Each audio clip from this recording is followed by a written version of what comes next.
Hello world, welcome back to your छोटा सा नन्हा सा चैनल पाठशाला।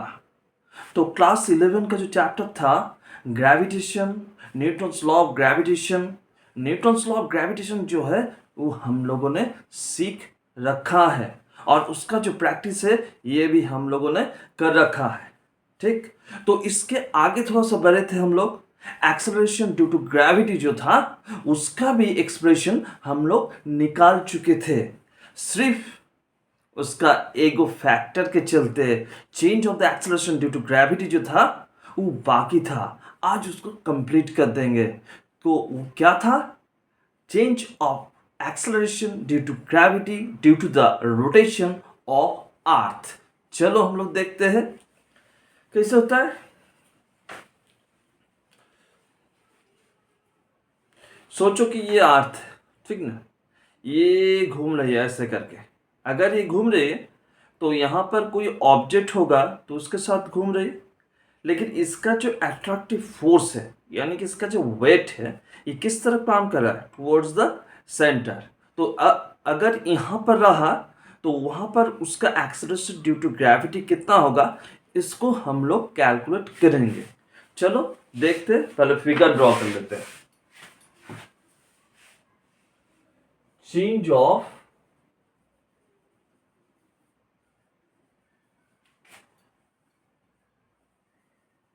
acceleration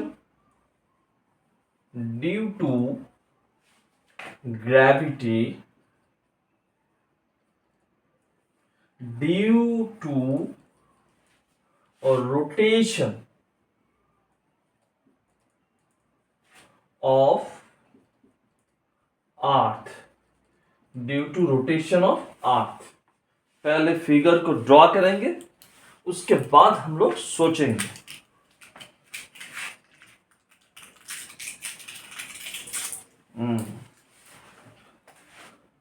ये क्या है? ये हम लोग का अर्थ है, इसका ये एक्सिस है, दिखाई पड़ रहा ना? इसका ये एक्सिस है, हाँ दिखाई पड़ रहा। यहां पर जो है ये क्या है? ये इक्वेटर है। ये क्या है? ये इक्वेटर है। हम लोग कहां पर जाएंगे? यहां पर आएंगे, यहां पर, ठीक ना। अर्थ का रेडियस कितना लेंगे? आर। तो ये आर, तो ये भी आर। एकदम धीरे से आहिस्ता से सीखना है। और ये जो है इसको स्मॉल आर लेंगे। हुआ? तो यहां पर जो है ये सेंटर ऑफ द अर्थ ओ है, ये क्या है? लैम्डा है। यहां पर ये इसका लैम्डा है, ऑल्टीट्यूड, लॉन्गिट्यूड। लैम्डा कितना? लैम्डा क्या है? लैम्डा है लॉन्गिट्यूड। अभी अर्थ जो है ये ओमेगा एंगुलर वेलोसिटी से घूम रही है। तो यहां पर कोई ऑब्जेक्ट है, इसका जो वेट हमेशा towards the centre of the अर्थ काम करते हैं। तो यहां पर इसका मास अगर एम हुआ तो वेट कितना होगा? M G. ये ए पॉइंट है, ये ओ है। अभी देखो ये ऐसे करके घूम रही है, रेडियस कितना ले लिया? इसका आर ले लिया। तो बाहर की तरफ कोई है ना, कोई फोर्स होगा ना बाहर की तरफ। जो फोर्स होगा इसके बारे में हम लोग जो है ये सीख चुके हैं कि कितना होगा। हम लोग जानते हैं M into V square by R, centrifugal force. अभी देखो यहां पर लेकिन भी दिया नहीं है, क्या दिया हुआ है? ओमेगा। तो v को ओमेगा से कन्वर्शन कर दो तो वहां पर क्या आएगा? M omega square R. तो इसको हम लोग मिटा देंगे। समझ में आया ना क्यों लिए हम लोग ओमेगा? अभी देखो ये जो है ये अगर लैम्डा हुआ इसको स्ट्रेट बढ़ा देंगे आगे। ये अगर लैम्डा हुआ तो ये भी लैम्डा हो जाएगा। तो इस तरफ जो है इस तरफ लैम्डा कॉम्पोनेंट काम कर रहा है, क्या होगा? M omega square R cos lambda. ये जो पार्ट है इसका वेट जो है इस वेट के ऑपोजिट डायरेक्शन में काम कर रही है। तो अगर ऑपोजिट डायरेक्शन में काम कर रही है तो वहां पर क्या होगा, उसका वेट रिडक्शन होगा। तो वेट अगर रिडक्शन हुआ तो वहां पर एक्सेलरेशन ड्यू टू ग्रेविटी जो है वो भी रिडक्शन होगा।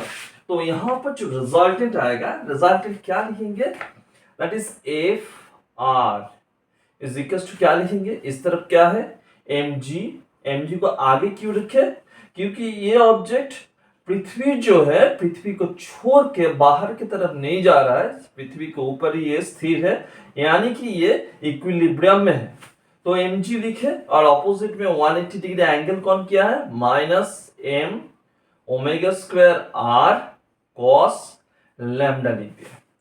तो यहां पर जो हुआ, यहां पर ये एफ आर जो है रिजल्टेंट, यहां पर लिख सकते M G dash, that is equal to क्या होगा, एम कॉमन ले लेते हैं, जी माइनस हम लोग क्या लिखेंगे omega square R cos lambda, ठीक है। अभी बोथ साइड से एम कट गया तो यहां पर जी डैश जो है दैट इज इक्वल टू क्या आएगा, G minus omega square R cos lambda. समझ में आया ना, देखो ये वाला एकदम सिंपल सा एक्सप्रेशन आ गया हम लोगों का। अभी देखो ये आर जो है स्मॉल आर, इसको रिप्लेस करना है। क्यों रिप्लेस करना है, स्मॉल आर जो है इसका वैल्यू हम नहीं निकाला है क्या, स्मॉल आर को सिर्फ कैपिटल आर यानी कि रेडियस ऑफ अर्थ जो है उसके नोटेशन से चेंज कर देंगे। तो यहां पर क्या लिखेंगे, देखो ये जो ट्राइंगल है, ये वाला ट्राइंगल ऐसे है, ये लैम्डा है और यहां पर जो है रेडियस स्मॉल आर है और ये कैपिटल आर है। तो ये जो त्रिभुज है, ये त्रिभुज से क्या समझ में आ रहा है, ट्राइंगल से आर क्या है, इसका बेस है, कैपिटल आर क्या है, इसका हाइपोटेन्यूज है। तो बेस बाय हाइपोटेन्यूज जो आएगा दैट इज इक्वल्स टू हम लोग क्या लिखेंगे, that is equals to cos lambda लिखेंगे। तो स्मॉल आर जो है दैट इज इक्वल्स टू क्या आएगा, आर कॉस लैम्डा। समझ में आया ना। अभी smaller equals to R cos lambda जो पार्ट है इसको यहां पर रिप्लेस करना है, तो रिप्लेस कर देते हैं, दैट इज इक्वल्स टू क्या आएगा, चलो मोटा वाला पेन से लिखते हैं, मोटा भाई से। तो G minus omega square R जो है that is R cos lambda into क्या होगा, cos lambda, that is equal to क्या आएगा, G minus omega square R cos square lambda, g dashed is equals to, that is the complete expression of change of acceleration due to gravity due to the rotational motion of the earth। समझ में आ गया ना। चलो अभी हम लोग देखेंगे थोड़ा सा स्पेशल केस जो है उसके बारे में डिस्कस करेंगे। डिस्कस जो करेंगे, पकड़ लो कि लैम्डा इक्वल्स टू कितना है, 0 डिग्री है। अगर लैम्डा 0 डिग्री हुआ तो यहां पर जी डैश जो है, जी डैश इक्वल्स टू क्या आएगा, G minus omega square R cos square of 0 degree, that is equals to G minus omega square R. तो ये जो वैल्यू है that value lies on the equator of the earth. समझ में आया ना। और क्या करेंगे, और हम लोग करने वाले हैं lambda is equals to 90 degree. Lambda अगर 90 डिग्री हो गया तो g dash is equals to g of what we have gotten from those two expression। दोनों एक्सप्रेशन से हम लोगों को क्या मिला है, मिला है कि इक्वेटर में जितना एक्सेलरेशन ड्यू टू ग्रेविटी होगा उससे ज्यादा एक्सेलरेशन ड्यू टू ग्रेविटी, यानी कि जो परफेक्ट वैल्यू है 10 मीटर पर सेकेंड स्क्वायर या फिर 9.8 मीटर पर सेकेंड स्क्वायर, वो जो वैल्यू है that lies on the two pole of the earth. That is we have concluded about that कि एक्सेलरेशन ड्यू टू ग्रेविटी जो है that also depends on the structure of the earth. ये जो गोल गप्पा बना है ये गोल गप्पा नहीं बनता है, अर्थ कैसे बनता है, ये इलिप्सॉइड ऐसे बनता है। तो वहां पर इलिप्सॉइड अगर बना दे ऐसे करके तो यहां पर क्या दिखाई पड़ रहा है कि इक्वेटर जो है, इक्वेटर सेंटर ऑफ द अर्थ से दूर है लेकिन पोल जो है पोल ओ से नजदीक है, तो इसलिए क्या होगा कि पोल में एक्सेलरेशन ड्यू टू ग्रेविटी जो है and the acceleration due to gravity at the equator से ये अधिकतर होगा। समझ में आया? चलो आगे बढ़ते हैं।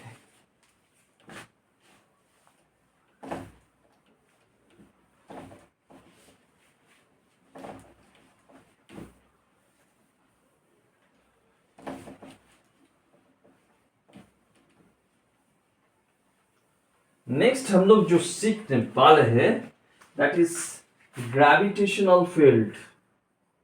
ग्रेविटेशनल फील्ड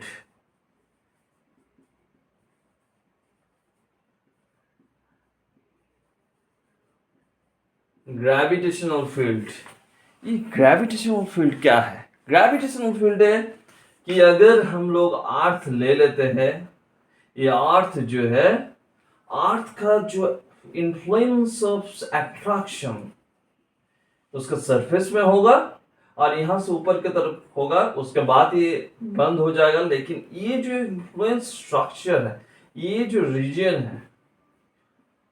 रीजन है that is called the gravitational field. तो सर ग्रेविटेशनल फील्ड इंटेंसिटी क्या है? What is gravitational field intensity? Earth का मास ले लेते हैं कैपिटल एम, दिखाई पड़ रहा ना कैपिटल एम, बड़ा बड़ा लिख रहे हैं। हाँ, तो यहां पर एक पॉइंट ले लेते हैं, पॉइंट में कितना मास रखा हुआ है? Small M. तो यहां से इसका सेंटर से इसका डिस्टेंस कितना है? ले लेते हैं आर, ठीक ना। अभी देखो यहां पर हम लोग क्या जानते हैं, फोर्स इक्वल्स टू क्या होता है? Force is equals to G into capital M into small M by distance square. अभी देखो कि जो फोर्स काम कर रहा है, अगर यूनिट मास के ऊपर पर यूनिट मास के ऊपर ये फोर्स काम कर रहा है, तो वहां पर जो होगा एक्सेलरेशन ड्यू टू ग्रेविटी को ई लिखते हैं, दैट इज ई जी लिखते हैं, दैट इज इक्वल्स टू क्या आएगा? F by M, that is equals to क्या लिखेंगे?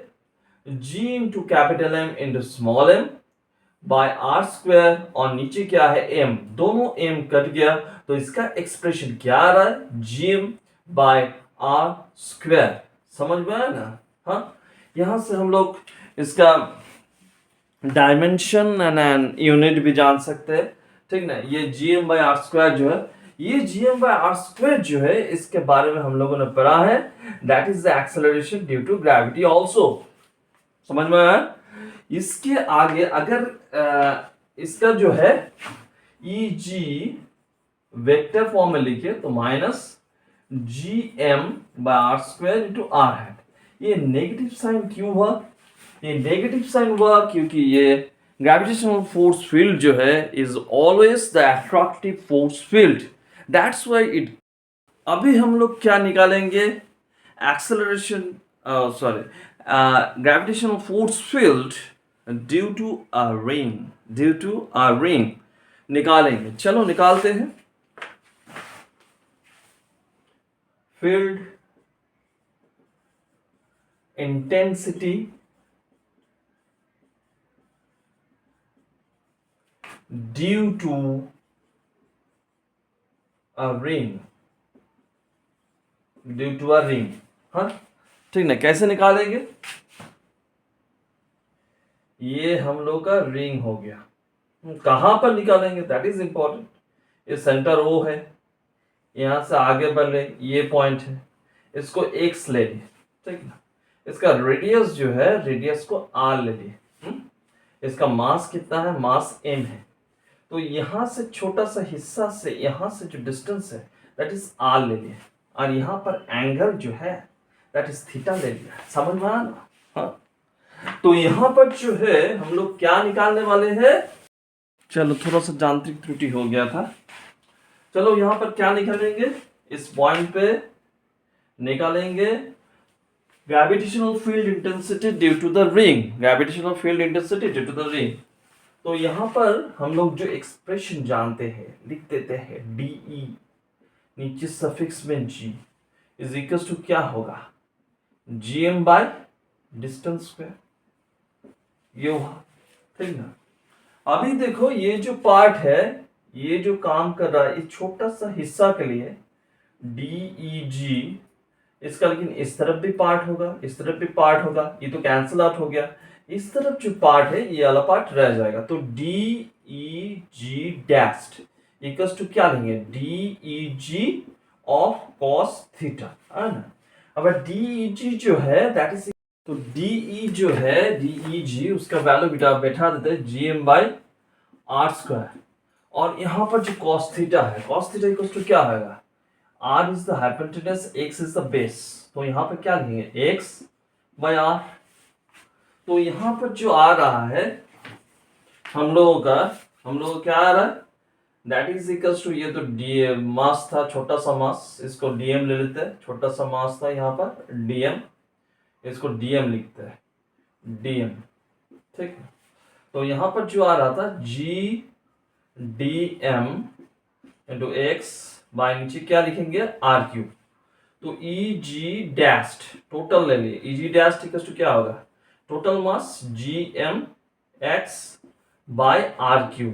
अभी देखो ये r जो है, r³ जो है, r² इक्वल्स टू क्या लेंगे, capital R² plus x² and small r equals to क्या आएगा, r² plus x² whole to the power half. तो यहाँ पर जो आ रहा है EG, तो यहाँ पर जो एक्सप्रेशन आ रहा है EG dashed is equals to GMx by r² plus x² whole to the power 3/2, that is the expression. आए ना समझ में। चलो नेक्स्ट डे को और थोड़ा सा इलेबोरेट करेंगे और स्ट्रक्चर लेंगे, उसका ग्रेविटेशनल फील्ड निकालेंगे। तो आज के लिए इतना ही। शुभ रात्रि, सब्बा खैर, good night. Please share and subscribe my छोटा सा एंड योर छोटा सा नन्हा सा चैनल पाठशाला। Stay tuned.